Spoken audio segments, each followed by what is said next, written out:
त्रयोदशोऽध्याय assignment 1 to last. ओम श्री परमात्मने नमः। अथ त्रयोदशोऽध्यायः क्षेत्रक्षेत्रज्ञविभागयोगः।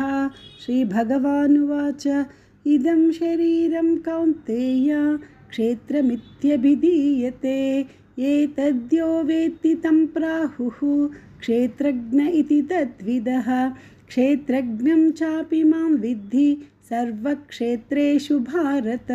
क्षेत्रक्षेत्रज्ञयोर्ज्ञानं यत्तज्ज्ञानं मतं मम।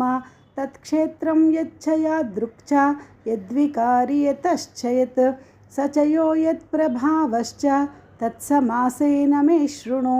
ऋषिभिर्बहुधा गीतं छन्दोभिर्विविधैः पृथक् ब्रह्मसूत्रपदैश्चैव हेतुमद्भिर्विनिश्चितैः।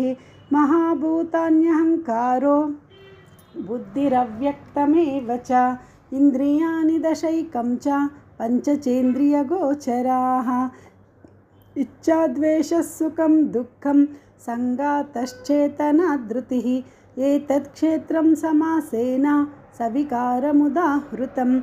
अमानित्वमदम्बित्वम् अहिंसाक्षान्तिरार्जवम् आचार्योपासनं शौचं स्थैर्यमात्मविनिग्रहः। इन्द्रियार्थेषु वैराग्यम् अनहङ्कार एव च जन्म मृत्युजरा व्याधि दुःखदोषानुदर्शनम् असक्तिरनभिष्वङ्गः पुत्रदारगृहादिषु नित्यं च समचित्तत्वम् इष्टानिष्टोपपत्तिषु मयि चानन्ययोगेन भक्तिरव्यभिचारिणी। विविक्तदेशसेवित्वम् अरतिर्जनसंसदि अध्यात्मज्ञाननित्यत्वं तत्त्वज्ञानार्थदर्शनम् एतज्ज्ञानमिति प्रोक्तम् अज्ञानं यततोऽन्यथा। ज्ञेयं यत्तत् प्रवक्ष्यामि यज्ञात्वामृतमश्नुते। अनादिमत्परं ब्रह्मा न सत्तन्नासदुच्यते। सर्वतः पाणिपादं तत्सर्वतोक्षिशिरोमुखं सर्वतः श्रुतिमल्लोके सर्वमावृत्य तिष्ठति। सर्वेन्द्रियगुणाभासं सर्वेन्द्रियविवर्जितम् असक्तं सर्वभृच्छैव निर्गुणं गुणभोक्तृ च। बहिरन्तश्च भूतानाम् अचरं चरमेव च सूक्ष्मत्वात् तदविज्ञेयं दूरस्थं चान्तिके च तत्।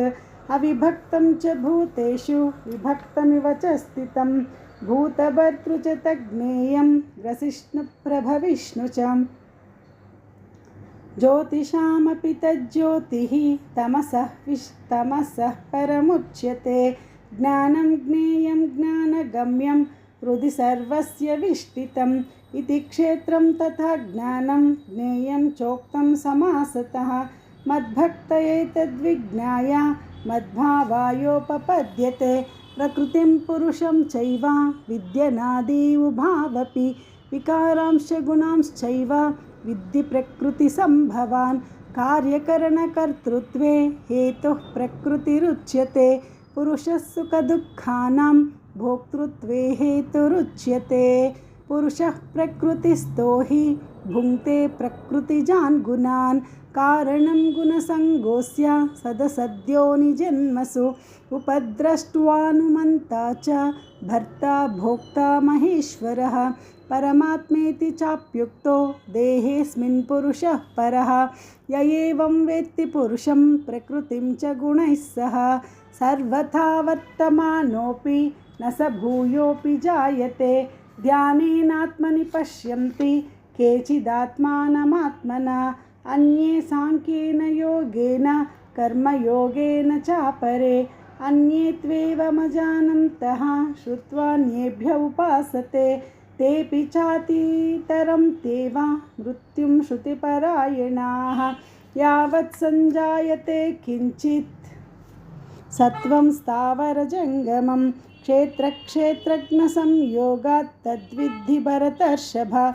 समं सर्वेषु भूतेषु तिष्ठन्तं परमेश्वरं विनश्यत्स्व विनश्यन्तं यः पश्यति स पश्यति।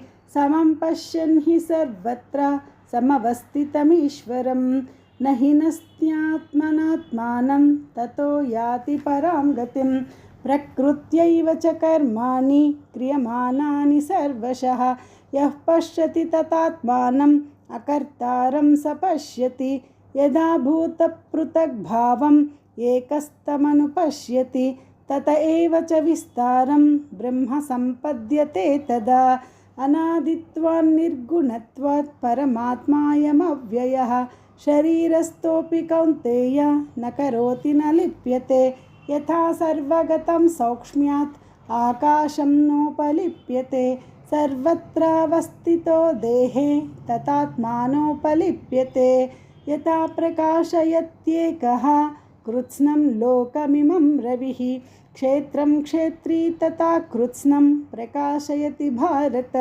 क्षेत्रक्षेत्रज्ञयोरेवम् अन्तरं ज्ञानचक्षुषा भूतप्रकृतिमोक्षं च ये विदुर्यान्ति ते परम् ओम तत्सदिति श्रीमद्भगवद्गीतासूपनिषत्सु ब्रह्मविद्यायां योगशास्त्रे श्रीकृष्णार्जुनसंवादे क्षेत्रक्षेत्रज्ञविभागयोगो नाम त्रयोदशोऽध्यायः।